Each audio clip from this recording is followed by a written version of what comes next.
estudando essa carta, passamos aí pelo capítulo 1, pela apresentação do Evangelho, pela inconsistência dos Gálatas, pelo discurso de Paulo ao defender o Evangelho lá em Jerusalém, e também pelo cisma entre Paulo e Pedro.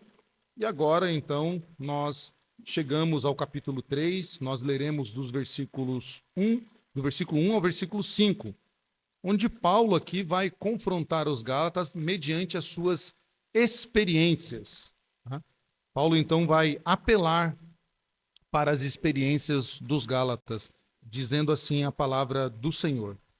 Ó Gálatas, insensatos, quem vos fascinou a vós outros, ante cujos olhos foi Jesus Cristo exposto como crucificado?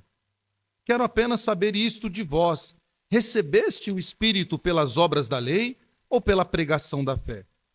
Sois assim insensatos que, tendo começado no Espírito, estejais agora vos aperfeiçoando na terra? Terá sido em vão que tantas coisas sofreste, se na verdade foram em vão.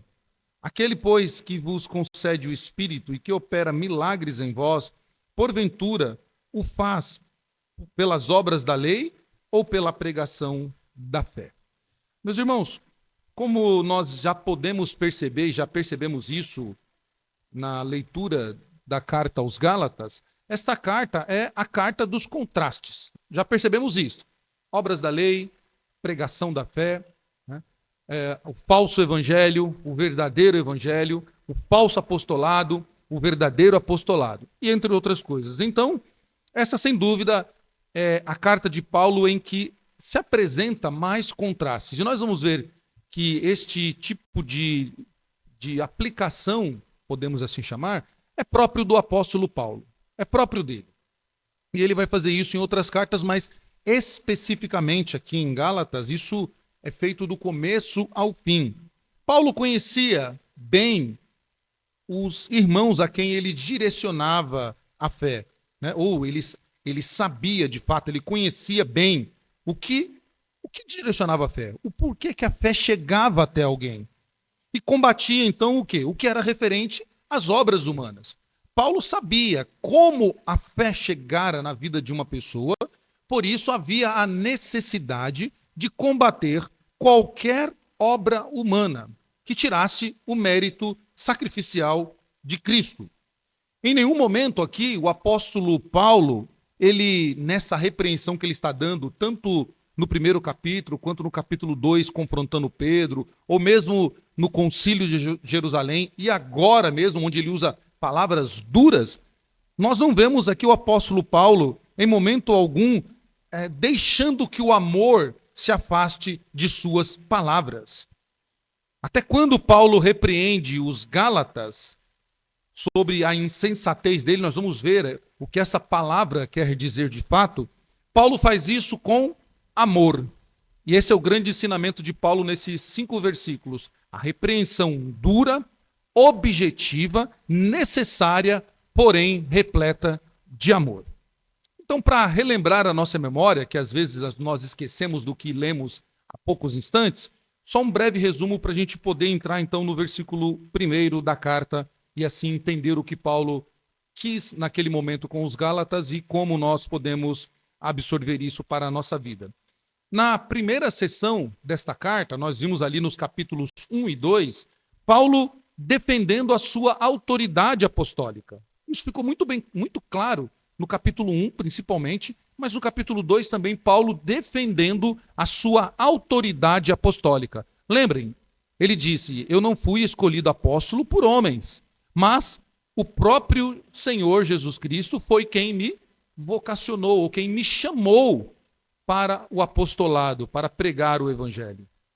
Na segunda parte desta carta, que vai começar hoje, do capítulo 3 até o capítulo 4, nós veremos isso nos próximos sermões, aqui nós vemos uma sessão doutrinária, onde o apóstolo apresenta uma série de argumentos, e isso é feito de modo ilustrativo, para mostrar ou para provar a inferioridade da lei em relação ao evangelho e assim estabelecer de modo verdadeiro o propósito da lei.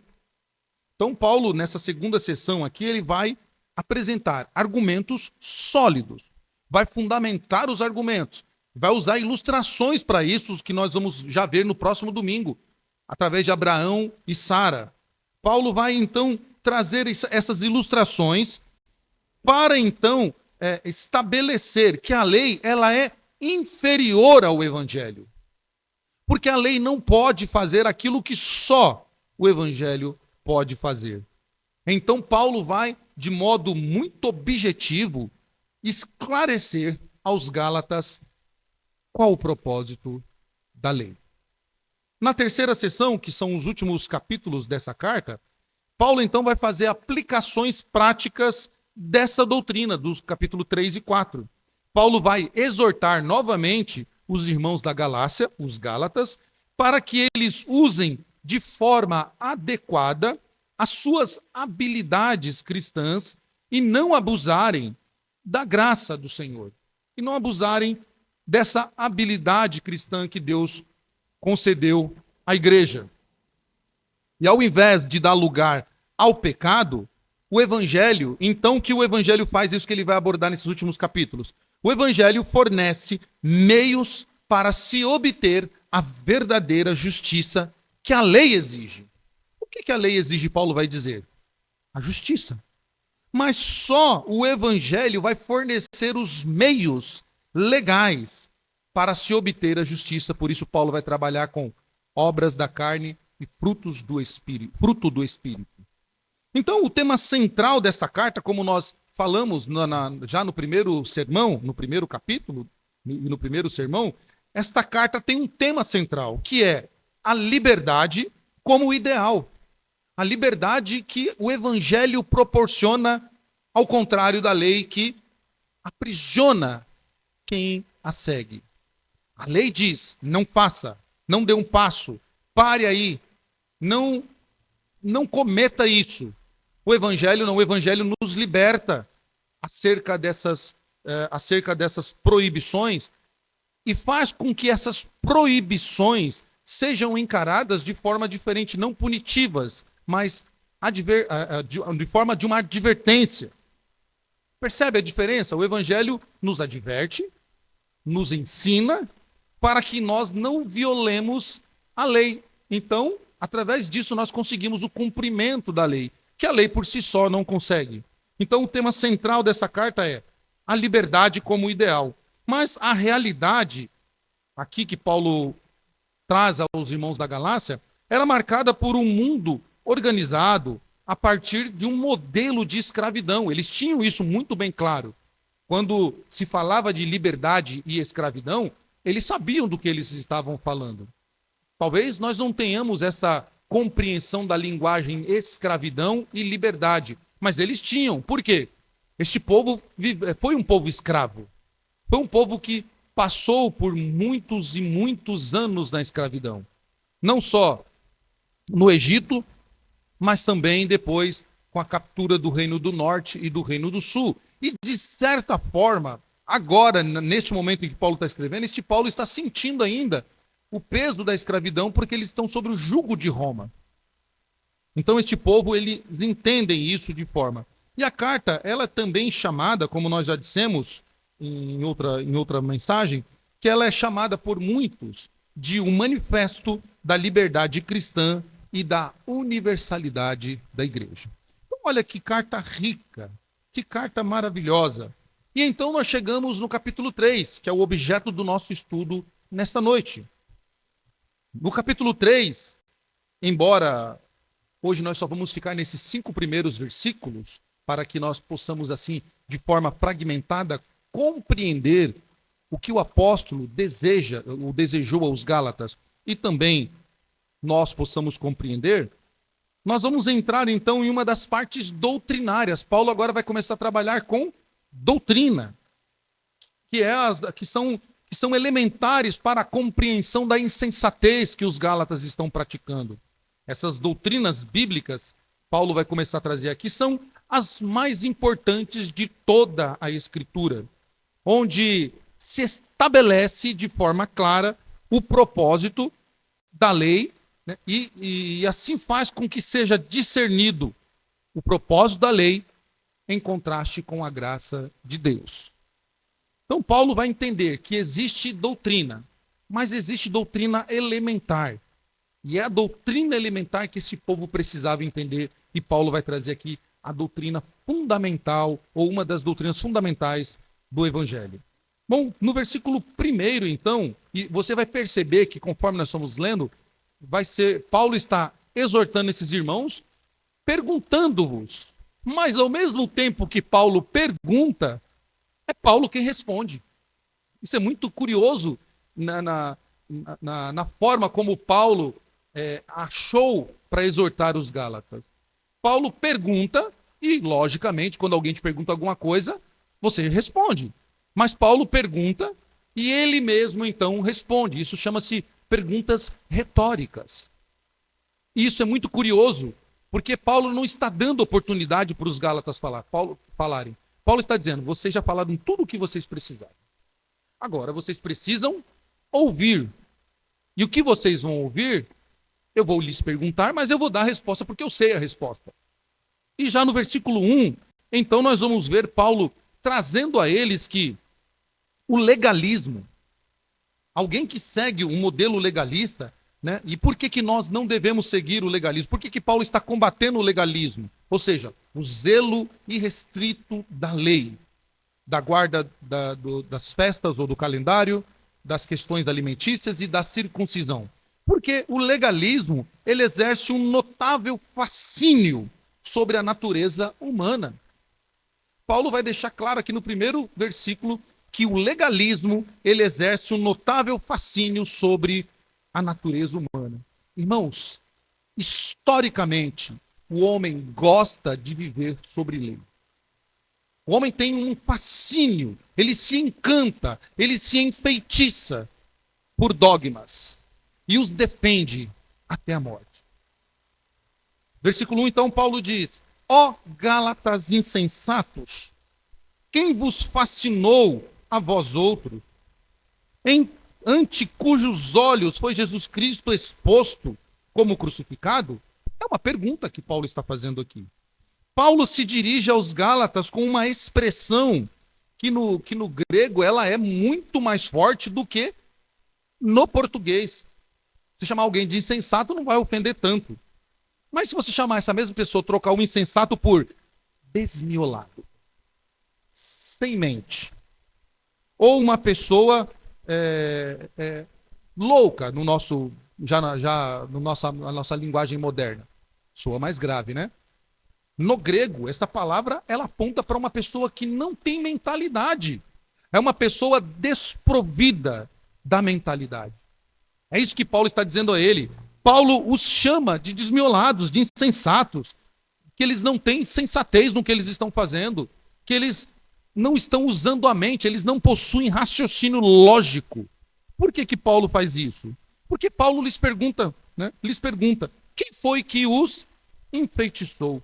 De novo, o grego nos ajuda muito na compreensão das palavras. Paulo, quando está dizendo para eles quem vos enfeitiçou, Paulo está dizendo, quem foi que os hipnotizou? Que magia foi essa que colocaram sobre vocês? Paulo pergunta, quem fez isso com vocês? Paulo sabia que eram quem? Os judaizantes, que haviam enfeitiçados eles com o falso evangelho. O evangelho que tinha que ser acrescido alguns elementos para se obter a tão desejada salvação e o tão desejado aperfeiçoamento cristão. Precisava, então, o feitiço, com o que tinha nesse feitiço? Vocês precisam se circuncidar. Vocês precisam cumprir o calendário.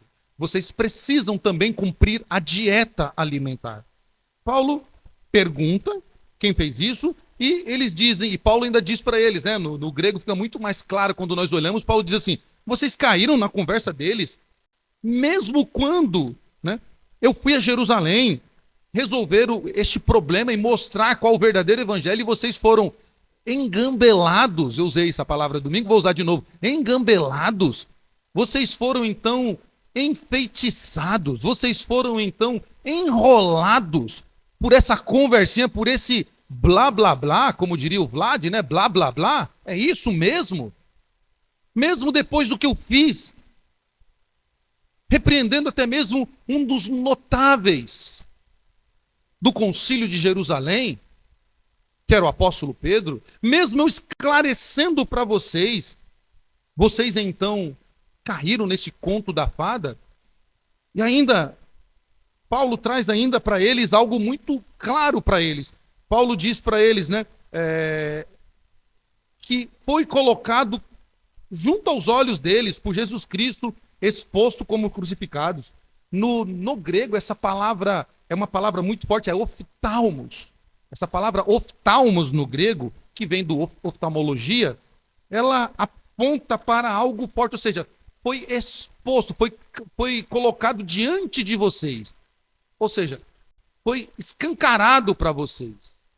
O que foi escancarado para vocês? Aí, de novo, né, Paulo usa uma palavra aqui que no português ela não aponta para a realidade do original, que é a palavra epígrafo, que é prescrito no nosso português. Mas essa palavra prescrito ela é muito rasa no nosso entendimento. O que Paulo está dizendo aqui é, diante dos seus olhos, ou seja, foi colocado diante de vocês a exposição. Vocês foram transportados para a cruz de Cristo. É isso que o apóstolo está dizendo para eles. Como que vocês podem ter caído nessa conversa se vocês, diante dos seus olhos, né, diante dos seus olhos, foi Jesus Cristo exposto como crucificado? Irmãos, os Gálatas, eles não viram, por certo, não viram Cristo crucificado na cruz, de fato. Não há um consenso quanto a isso. Nós estamos falando aqui de um período já em que Cristo já havia sido crucificado. Mas Paulo está dizendo, vocês foram transportados, ou seja, oftalmos, epígrafo, vocês foram levados até a cruz de Cristo e vocês então têm ciência disso. Paulo diz que perante os olhos deles, Jesus Cristo foi exposto, foi escancarado para eles. Ou seja, e como isso foi feito? Numa mágica judaica? Abra sua mente, medite, como faz aí os coachings? Não. Através da pregação da fé. Paulo diz que através da pregação, os Gálatas haviam sido transportados para a cruz de Cristo pela fé. Então eles tinham consciência. Paulo, quando pregava, ao mesmo tempo que Paulo estava pregando, e a palavra estava chegando aos ouvidos, e Paulo vai usar esse contraste daqui a pouco, né? Os ouvidos, eles eram levados pela fé na cruz. E eles então estavam lá, vendo o Cristo crucificado. Paulo os lembra da cruz de Cristo como sendo algo sofrido, e que Cristo foi crucificado. Meus irmãos, nós também não vimos Cristo na cruz. Nós não estávamos lá naquela tarde terrível, o início da crucificação. Mas pela palavra da pregação, nós fomos expostos. Foi exposto a nós a crucificação de Cristo. Logo, nós não podemos ser enfeitiçados por nenhum tipo de falso evangelho. Porque nós temos consciência, pela pregação da palavra, que Cristo foi crucificado. E a crucificação de Cristo é um divisor de águas para nós. É algo que o cristão reformado, o crente verdadeiro, aquele que realmente imita a Cristo, ele tem ciência disso. E a partir do momento que ele tem consciência disso, a vida dele não pode ser mais igual ao que era. E ele não cai mais nessas conversas fiadas, nesses blá, blá, blás. Eles não são mais enfeitiçados. Eles não são mais enrolados. Porque agora eles sabem que o seu Cristo foi crucificado. Eles haviam então sido conscientizados com o quadro pintado diante deles e exposto diante dos olhos deles do Cristo crucificado. Por isso não fazia sentido para Paulo esse fascínio, este feitiço que os atraía para o judaísmo, para fragmentos da lei que eram pregados por esses pregadores judaizantes. E isso Paulo fala muito claro dessa mensagem do evangelho que é exposta a nós. E eu convido vocês a abrirem a carta de Paulo aos Coríntios, 1 Coríntios, capítulo 1, versículos 18 e 19.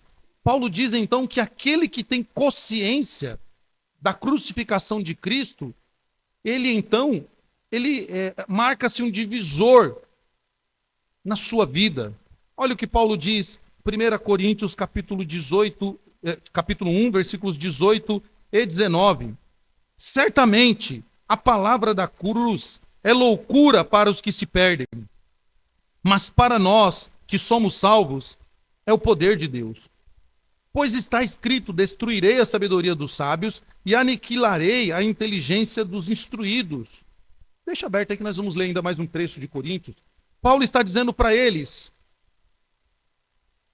que Cristo não foi enforcado. E para que a gente lembre-se disso, a crucificação era a forma de morte mais humilhante. Alguns historiadores, eles dizem que havia algumas mortes que eram mais suaves, se é que existe morte suave, né? Uma delas era o enforcamento, a decapitação, a transpassada ao meio. Eram mortes que eram dolorosas, eu sei disso, mas eram menos sofridas e menos humilhante do que a cruz. A cruz só iam os malfeitores de péssimo caráter e índole. Aqueles que tivessem cometido crimes hediondos, eles eram expostos publicamente. Ficavam lá o dia inteiro. E depois, quando se ia ver se aquela pessoa morreu ou não, para acelerar o processo de morte por causa do sábado, se quebrava o joelho das vítimas que estavam na cruz para que eles tivessem uma asfixiação. E aí o ar não subisse mais e eles morriam, então, asfixiados. Depois de ficar um dia inteiro, se você contar o anterior da crucificação, era privação de água, privação de comida, privação de sono, uma surra que eles tomavam geralmente quarentenas menos uma para dar 3 quarentenas, né? Então eles tomavam 39 chibatadas, parava, mais 39, parava e depois mais, aí completava. E aí eles iam então para o cárcere, não podiam dormir, não podiam comer, não podiam beber água, e depois eram expostos na cruz o dia inteiro para que todos pudessem ver com seus olhos. De novo aqui, né? Calmos. Todos pudessem ver com seus olhos a humilhação que aquela vítima estava passando por causa do seu crime cometido. Paulo está dizendo para eles: é loucura que nós sigamos alguém que foi crucificado. Esta pregação de Paulo é totalmente contrária ao pensamento judaico. Por quê? Não se crucifica um rei. Não se crucifica o Messias. Paulo está dizendo: o nosso rei, o nosso Messias foi crucificado. Isto é loucura. É loucura, né? Loucura. Mas para os que temem a Deus, isso é o quê? É o poder de Deus para nós. É o poder de Deus agindo. Então Paulo está dizendo para os Gálatas: os Gálatas, vocês são desmiolados? Quem foi que enfeitiçou vocês? Como que vocês caem nessa conversinha fiada, se diante dos seus olhos a horrenda morte de Cristo foi exposta diante de vocês? Paulo, de novo, né? Como eu já disse aqui, prega algo contrário ao pensamento dos judaizantes. Claro, o Messias, o Cristo judaico dos judeus, não pode ser crucificado. Ele deve ser entronado. O Messias dos judeus, aqueles que eles estão esperando, deve ser entronado, como nós estamos estudando aqui no livro de Salmos às quintas-feiras. Portanto, essa pregação do apóstolo Paulo é pregação fora de lógica para os judeus e para os gentios também. Porque a ideia que os gentios têm de um rei é um rei que está no trono, que governa, que manda e desmanda. Paulo, então, ele diz que a insensatez dos crentes da Galácia ganhava contornos ainda mais fortes quando se considerava que o evangelho fora colocado diante deles com tanta clareza, com tanta exposição. Eles não tinham como confrontar ou como responder o apóstolo Paulo mediante ao que lhes foi apresentados. Paulo lhes apresentar o sacrifício do Senhor Jesus de modo claro, mostrando que nenhuma obra humana era capaz de superar a obra feita na cruz do Calvário. E que era como se eles, os Gálatas, por causa da pregação da fé que os levara à cruz, fizesse deles testemunhas oculares da crucificação. Paulo diz um pouco disso lá de novo, 1 Coríntios, capítulo 1, versículo 23. Ele diz: mas nós pregamos a Cristo crucificado. Escândalo para quem? Para os judeus. Loucura para os gentios. E de novo, Paulo diz isso no capítulo 2, no versículo 2. Porque decidi nada saber entre vós, senão a Jesus Cristo, a este crucificado. Paulo aqui toca então num dos fatores que fazem do legalismo uma das mais perigosas armadilhas. O fato do legalismo fascinar as pessoas e após entorpecer as suas mentes, após envenenar as suas mentes, conduz essas pessoas à apostasia, ao abandono da fé, ao invés de crerem na suficiência de Cristo. Meus irmãos, passados-se os anos, e muitos anos, diga-se de passagem, nos dias de hoje, os judaizantes, como nós já dizemos, estão aí. Você tem que fazer alguma coisinha. A crucificação de Cristo já não basta. Você precisa fazer uma pezinha. Você precisa dar uma caminhadinha com o propósito de alguma coisa. Você precisa dar um X valor para que Deus te abençoe. Você precisa fazer alguma coisa. Isso é o legalismo, herança dos judaizantes. Quando diz, não, espera lá, eu sei que você é crente, eu sei que você é evangélico, que você é gospel, sei que você pertence a uma igreja, mas olha, para ser abençoado por Deus é necessário fazer alguma coisa. Você tem que fazer algo. Você tem que se mover. Deus já fez a parte dele, agora você precisa fazer a sua. Isso é uma heresia. Isto Paulo vai dizer depois em outro lugar, que é crucificar Cristo de novo. E é isso que Paulo está ensinando a esses irmãos, exortando eles. O legalismo, ele é um perigo, porque ele é uma insensatez que anula a crucificação de Cristo. E é isso que Paulo também vai continuar no versículo 2, quando ele vai dizer que o legalismo é uma tentativa de anular a fé. Versículo 2 diz: quero apenas saber isto de vós. Uma pergunta. Recebestes o Espírito pelas obras da lei ou pela pregação da fé? Paulo então faz uma pergunta a eles aqui. Uma pergunta que deveriam refletir. Vocês receberam o Espírito pelas obras da lei ou pela pregação da fé? E isso é muito curioso, de novo, né? Paulo vai começar a fazer esses contrastes. Obras da lei, pregação da fé. E ele vai trazer aos Gálatas, fazê-los compreender a sua loucura, a sua insensatez. Porque essa é uma comparação pessoal do apóstolo Paulo. Você não vai achar outro pregador no Novo Testamento usando essa comparação. Paulo, ele usa todas elas aqui em Gálatas. A única vez que ele não usa na Galácia, nas igrejas da Galácia, ele usa em Roma, lá em Romanos capítulo 8. No versículo 13, Paulo vai usar essa questão das obras da lei e do ouvir da fé. O que ele está dizendo aqui no original mesmo, no grego aqui que nos ajuda de novo, essa obras da lei, Paulo, e essa palavra obras aqui, ela é muito interessante, porque obra, ele é muito genérico para nós. O que é obra para nós? Como nós definiríamos obras, né? A gente definiria de diversas maneiras. Mas, na ideia paulina aqui, a palavra que ele usa é uma palavra que aponta para ação. Então, Paulo está dizendo, vocês receberam o Espírito pelo fazer da lei, ou seja, pelo exercitar da lei, pelo cumprimento da lei, nota, ele aponta para uma ação. Vocês fizeram alguma coisa mediante ao que vocês aprenderam na lei para receber o Espírito? Ou foi pela pregação da fé? E a pregação da fé aqui, ele usa uma palavra que é muito interessante também, que aponta para o ouvir, o ouvido. Uma palavra que aponta para ouvir.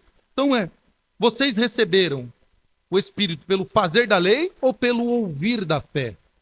E Paulo, ele não está se referindo aqui aos Gálatas, como, por exemplo, uma ideia que se tem é de que Paulo está negando ou se referindo a esse fazer da lei como um cumprimento da lei geral, que é extensa.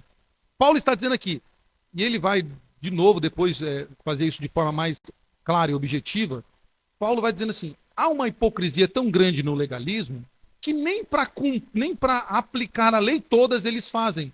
O que eles estão fazendo aqui? Pegando pedaços da lei, fragmentando a lei. Paulo está dizendo, eles estão pegando pequenos aspectos da lei e então selecionando aquilo que eles acham ser melhor e colocando para vocês, e vocês caíram na conversa. Insensatos, desmiolados. Vocês foram fascinados por tão pouca coisa.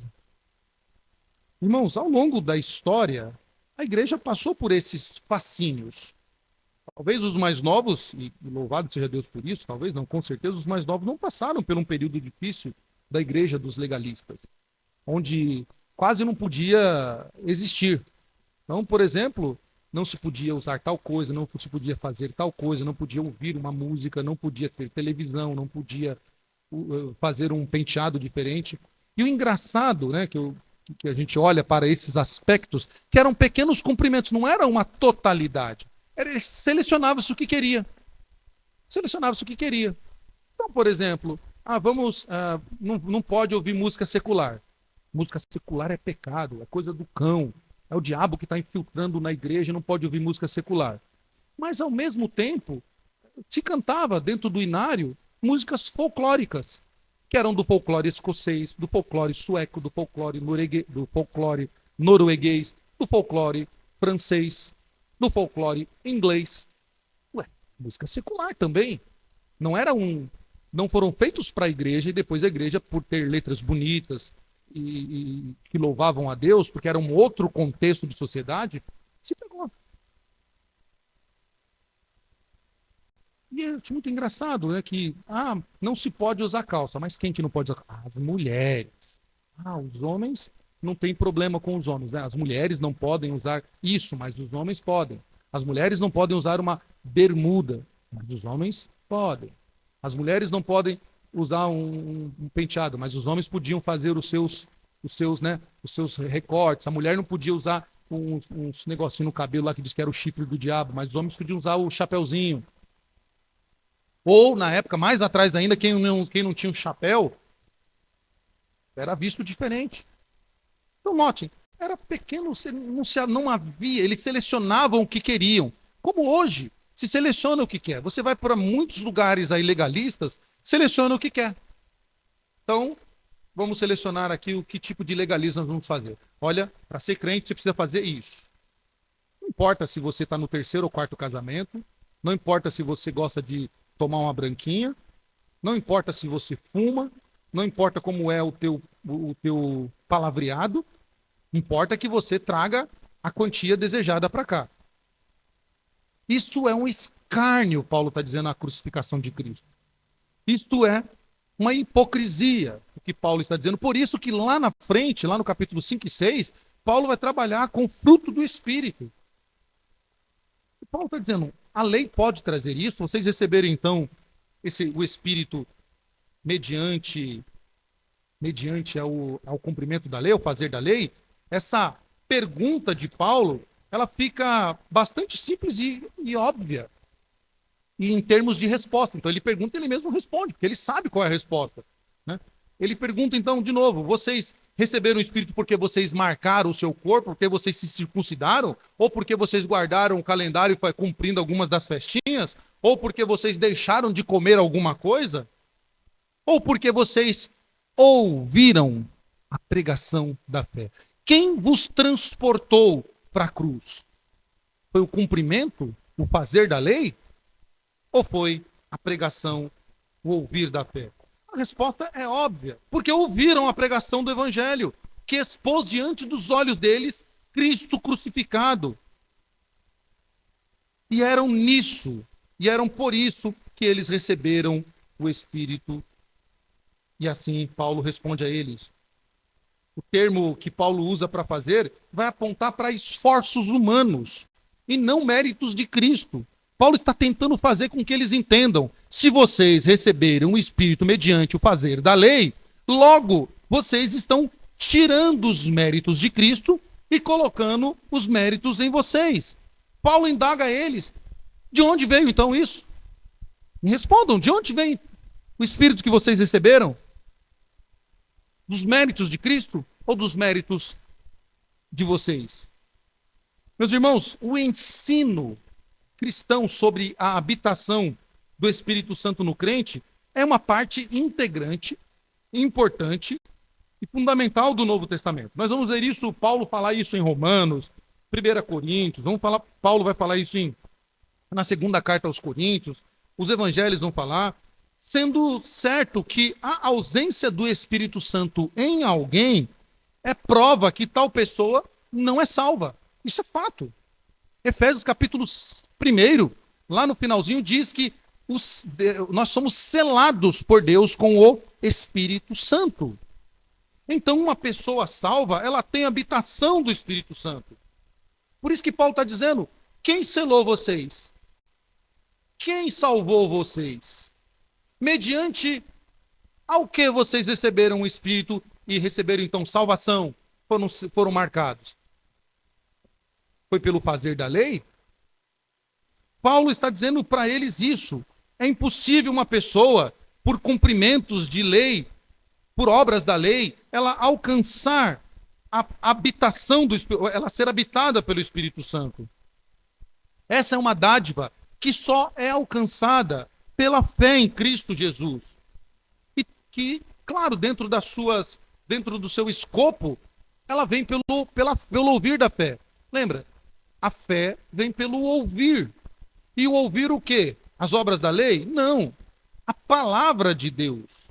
Paulo, assim, faz o uso dessa verdade bíblica para, mais uma vez, mostrar aos Gálatas que estão enfeitiçados a superioridade da fé em relação à prática do legalismo. Ele mostra dessa forma que somente a fé introduziria eles no rol de membros daqueles que são habitados por Deus e que são salvos. Isso a lei era incapaz de conceder esse tal privilégio. Mas Paulo avança ainda no seu discurso, na sua pergunta, na sua exortação aos Gálatas, no versículo 3, onde Paulo vai abordar que o legalismo não pode trazer o aperfeiçoamento desejado. Olha o que Paulo diz: sois assim insensatos, de novo, né? Desmiolados, sem mente, que tendo começado no Espírito, estejais agora vos aperfeiçoando na carne? Paulo está dizendo: vocês são doidos, né?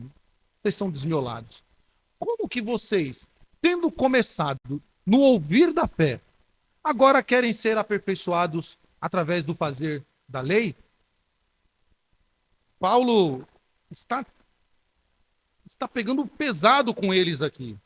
Paulo está sendo duro com eles aqui, mostrando que o legalismo, a circuncisão, o cumprimento de festas, a privação de alimentos ou a restrição de alimentos, não aperfeiçoariam os Gálatas, mas somente o ouvir da fé. Paulo, ele prossegue de forma dura, mostrando então a insensatez, né, a loucura dos crentes da Galácia. Então ele mostra quão absurda tolice é eles terem iniciado no ouvir da fé, começado a carreira cristã pela atuação do Espírito Santo neles, e agora, né, depois de terem conhecido, depois de terem receber o conhecimento, né, da crucificação de Cristo, agora então eles são enfeitiçados por um discurso de aperfeiçoamento na lei. A correção de Paulo aqui aos Gálatas é que é uma tolice, é uma insensatez querer iniciar uma trajetória na fé e aperfeiçoá-la na carne. Paulo está dizendo isso é carnalidade. Irmãos, as escrituras são claras para nós. Se você quiser ser um crente melhor a cada dia, se você quer combater o pecado todos os dias, se você quer ser mais cheio do Espírito Santo no sentido de mais vivo, mais prontos para trabalhar, para falar, para estar próximo ao Senhor, as Escrituras, é claro, nós temos que buscar o ouvir da fé. Nós temos que ouvir a palavra de Deus. É o Espírito Santo quem aperfeiçoa-nos. Ao passo que o cumprimento de alguns aspectos da lei, não. É o Espírito Santo quem aperfeiçoa. Paulo disse isso, né? Aquele que começou a boa obra em nós é fiel para cumprir até o dia final.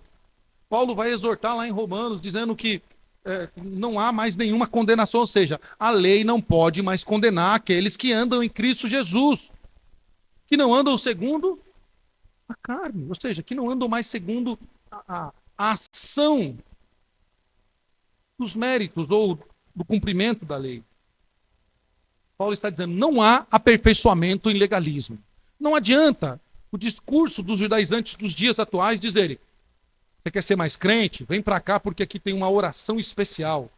Aqui tem um negocinho aqui especial aqui que você vai fazer. Você vai fazer algo aqui que vai ser batata para você, né? Vamos lá. 12 dias de jejum para 12 meses de bênção. Vamos lá, todo mundo jejuar. Não importa o restante do ano, né? Eu chamo isso de os sacramentos evangélicos, no sentido de, comparando-se a outra religião, que em uma semana é santo e depois o resto pode pintar e bordar.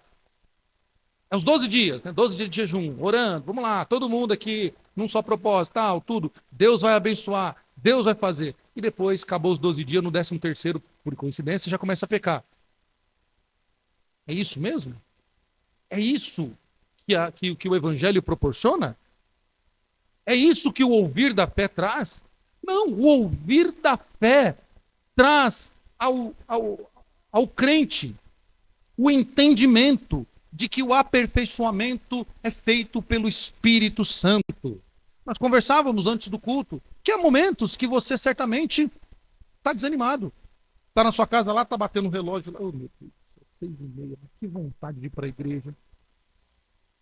Só que não, né? Está batendo aquele desânimo, você está triste, está chateado por coisas da vida, ou pelo cansaço da carreira mesmo, mas aí você fala, não, eu preciso obedecer a Deus. Eu preciso ir à igreja, porque é na igreja que eu vou ser curado na alma. É na igreja que eu vou recuperar minha alegria. É através da comunhão dos irmãos que Deus vai me abençoar.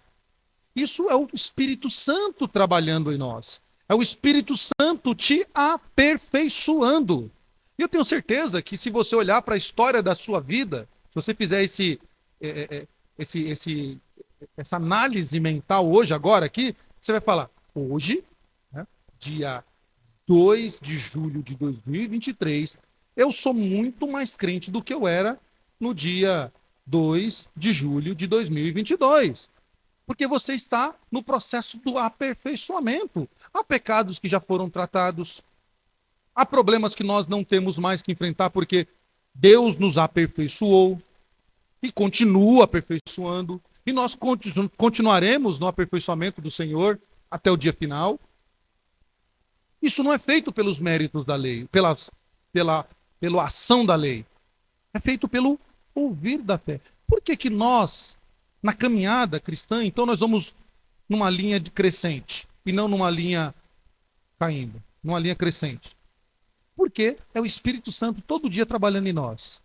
Meu filho, abandone. Meu filho, isso não é bom. Meu filho, isso não é para você. Meu filho, você é eleito. Meu filho, olha o que foi exposto diante dos seus olhos. O Cristo crucificado. E ali não foi brincadeira, não foi um filme de Mel Gibson, não foi um filme de Hollywood, ali foi verdade absoluta que aconteceu naquela cruz. Cristo foi crucificado. Cristo foi humilhado naquela cruz. Ele sofreu o castigo que nos era merecido. Ele levou a culpa que era nossa. Ele pagou o nosso preço. Ele te substituiu, nos substituiu naquela cruz. Aquela cruz era nossa. A sentença que estava dada, ele foi lá e quitou a nossa dívida, então, portanto, nos fez ser agora justos. É ele, então, todos os dias, nos aperfeiçoando e nos fazendo lembrar do ato de amor que esse mundo não entende, porque este mundo diz, é loucura. Isso não é, isso não pode ser. Não, não pode ser de jeito nenhum, isso é loucura. Isto é loucura. Isso é loucura. Mas Paulo ainda, já na reta final do seu discurso aqui com os Gálatas, Paulo então no versículo 4, ele mostra aos Gálatas que o legalismo, ao invés de o legalismo não pode aperfeiçoar, além de não aperfeiçoar, o legalismo faz o quê? Produz um retrocesso. Se a santificação pelo Espírito Santo produz em nós progressão de vida, produz em nós aperfeiçoamento constante, o legalismo produz um retrocesso. Paulo, então, pergunta a eles, de novo, pergunta com resposta paulina, né? Terá sido em vão que tantas coisas sofrestes? Aí Paulo, né? Se na verdade for em vão. Com esta frase, só que de forma, com a frase, se é que é inútil, Paulo colocando aqui, né? Se é que é inútil, Paulo faz transparecer dúvidas nos Gálatas. Quando ele usa essa frase, o inútil que vocês passaram, Paulo os faz pensar, então, que eles estão duvidando do que eles passaram. Então, Paulo faz transparecer a dúvida da hipótese que ele, Paulo, levanta. É como se Paulo tivesse dito a eles: prefiro, contudo, acreditar que vocês não consideram útil tudo o que vocês passaram. É como se Paulo tivesse dito isso. Quer saber de uma coisa, Gálatas? Vocês não estão dando a mínima para o que vocês passaram. Vocês estão nem aí com o que vocês passaram. Paulo faz os crentes da Galácia recordarem um pouquinho de sua história, quando eles receberam o evangelho pela salvação da fé, quando eles romperam, ou muito deles romperam com o antigo sistema judaico. Essa decisão trouxe o que aos Gálatas? Trouxe aos Gálatas inúmeros dissabores, perseguições. Eles foram perseguidos, eles sofreram ameaças, e até o apóstolo Paulo, neste bolo, lembra lá em Atos capítulo 13, Paulo teve que ser lançado da janela por um cesto, porque os judaizantes queriam fazer o quê? Matar a Paulo, que estava pregando o evangelho da fé. Paulo está dizendo, tudo isso foi vão? Os sofrimentos que nós passamos foram vãos? Para que agora vocês caiam no feitiço, nesse engano que vocês estão se deixando levar? Paulo, respondendo aos apelos dos falsos mestres, eles estavam dizendo que estavam se voltando precisamente para o legalismo judaico. Paulo está dizendo, quando vocês ouvem os falsos pregadores, quando vocês ouvem os judaizantes pregando sobre os aspectos da lei, vocês estão fazendo, sabe o quê? Dando um passo atrás. Vocês não estão avançando para o alvo, como Paulo vai dizer em outro local. Vocês estão retrocedendo na fé. Irmãos, isso é muito, muito sério. Muito sério. Uma vez que você foi alcançado pelo ouvir da fé, uma vez que o Espírito Santo fez morada em sua vida, uma vez que você foi colocado diante dos seus olhos a crucificação de Cristo, Cristo ressurreto, você não tem o direito mais de voltar atrás. Porque você está dizendo assim, eu prefiro viver a vida antiga. É um retrocesso quando você cumpre algum aspecto da lei. Quando você segue, não, mas eu gostei da igreja, mas eu prefiro uma igreja que me faça, que me tenha proibições.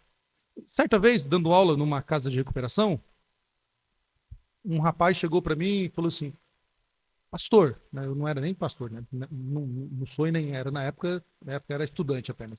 Ele, pastor, eu preciso ir para uma igreja que seja rígida. Qual é a igreja mais rígida que o senhor conhece? Eu, mas, rapaz, por que você quer ir para uma igreja rígida, né? pensei que ele queria para minha igreja, né? Estava já pronto, tinha abençoado, dado Bíblia, tudo, lá só no, né, como diz o pessoal lá em São Paulo, só na conversinha no ouvido dele, para ele, tinha se convertido, vem para nossa igreja. Ele, eu preciso de uma igreja rígida, eu quero a mais rígida que tem. Falei, mas por que, rapaz? Porque eu sou uma pessoa que eu tenho que viver dentro de um lugar rígido, porque eu sei que eu não vou conseguir viver numa igreja normal, ele chamou de normal, porque eu preciso viver num lugar fechado. Eu falei, olha, irmãos, tem várias igrejas, o irmão escolhe uma, vai visitando, e aqui o irmão gostar, o irmão vai lá e conversa com o pastor e se torne membro. Mas eu fiquei pensando, e acho que até hoje eu penso nisso, né?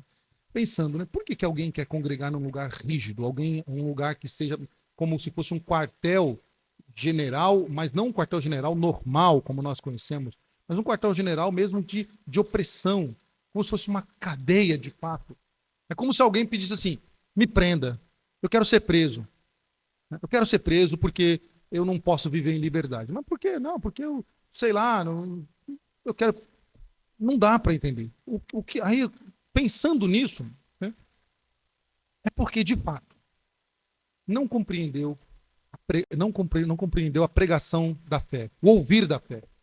Não conseguiu ser transportado, não chegou nele, não chegou ao coração dele a fé que transporta até a cruz de Cristo, de modo que, ao visualizar aquela cena, nós não retrocedemos, mas nós avançamos para o alvo. A lei, ela tem esse objetivo, o legalismo tem esse objetivo, de fazer com que uma pessoa retroceda na fé, esquecendo de tudo o que o ouvir da fé proporcionou. E quando nós retrocedemos, nós estamos então dizendo assim, foi inútil o que Cristo fez na minha vida. Foi inútil Cristo ter me tirado do vício. Foi inútil Cristo ter salvado meu marido que há 15 anos eu estava orando. Foi inútil Cristo me tirar de um bar onde eu saía carregado pelos outros.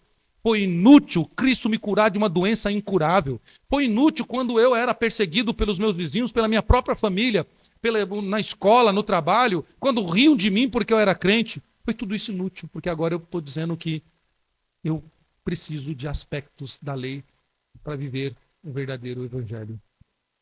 E por fim, Paulo encerra esse discurso depois de dizer para os Gálatas que eles estão tornando desnecessários os sofrimentos deles e também o de Cristo.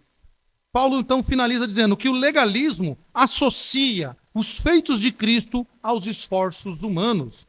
É isso que ele diz no versículo 5. Aquele, pois, que vos concede o Espírito e que opera milagres em vós, porventura o faz pelas obras da lei ou pela pregação da fé? De novo o contraste aqui, né? Pelo fazer da lei ou pelo ouvir da fé. Paulo então está falando para eles, mostrando para eles que o provedor dos fatos reais da nossa vida não vem da lei, mas vem do Espírito de Deus. O provedor do Espírito a eles, quem deu o Espírito a eles, é o que opera neles. Não é a lei que trouxe isso. Paulo já disse isso no versículo 3, né? Vocês não receberam o Espírito. Então quem proveu o Espírito a vocês? Foi Deus. O legalismo diz assim, você pode alcançar o Espírito se você cumprir tal coisa, tal meta. Se você vier aqui na sessão tal, se você vier na campanha tal, se você fizer os 12 dias, se você fizer uma campanha de oração, se você der X valor, se você beber esse copo d'água durante uma semana em cima do rádio ou da televisão, você vai alcançar então o Espírito. Irmãos, isso é uma luta no meio cristão.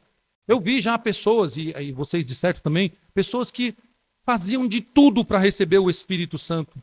Dizendo, não, eu preciso receber o Espírito Santo. Então iam lá, faziam campanhas, faziam votos, faziam entregas de bens, de fortunas, e cumpriam um monte de coisa para receber o Espírito Santo. Quero dizer assim, eu não tenho o Espírito Santo, eu preciso do Espírito Santo. Quando a palavra diz, o salvo, ele é agraciado com o selo do Espírito Santo, ele é selado com o Espírito Santo da promessa. O destaque da fé não está na própria fé. A fé não é um meio em si mesma. Que é outro erro que a gente coloca. A gente não, porque a fé. E nós damos mais destaque para a fé do que propriamente o destaque que Paulo está colocando na pregação da fé. Qual é o destaque da fé? Ou o destaque da fé? Não é a fé, mas sim Cristo. A fé, então, não é um meio em si mesmo. Ela não é um instrumento que nos conecta com o Cristo crucificado. Ou, aliás, ela é um instrumento de Deus que nos conecta ao sofrimento de Cristo, que é de onde provém as nossas bênçãos. As nossas bênçãos não provêm da fé. Tem gente que fala assim, irmão, você precisa ter fé. Você precisa ter fé. Você não foi curado porque você não tem fé. Sua esposa ainda não está na igreja porque você não tem fé. Você não alcançou a bênção desejada porque lhe falta fé. Paulo está dizendo, está errado. Não é isso. A fé é apenas um instrumento que te leva ao Cristo crucificado, que é de onde vêm as nossas bênçãos. As nossas bênçãos vêm de Cristo. O legalismo, ele faz o quê? Insere em Cristo. Dizendo assim, é Cristo mais alguma coisa. Paulo, então, afirma que os irmãos da Galácia precisavam entender isso. Que essa dádiva do Espírito Santo só poderia levá-los a Cristo, ao passo que a lei não. Ao passo que a lei não conseguiria realizar isso.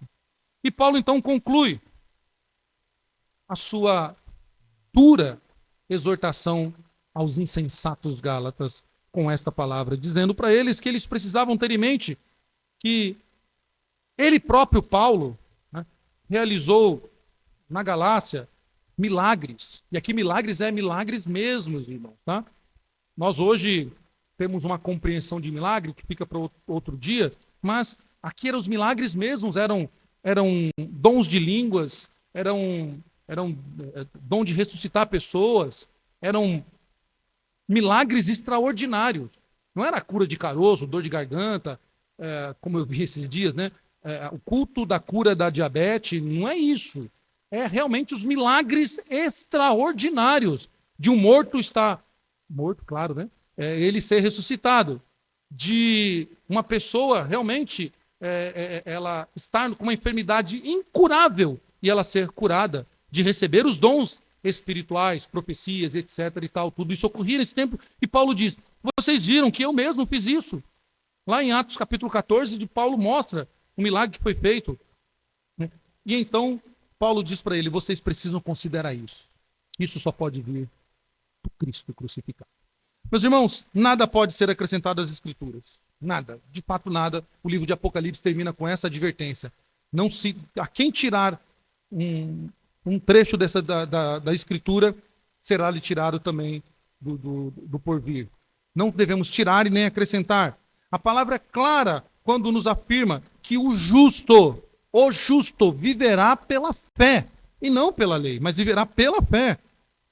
Não pelas obras da lei, porque o fim da lei é Cristo, para a justiça de todo o que crê. É isso que diz Romanos capítulo 10.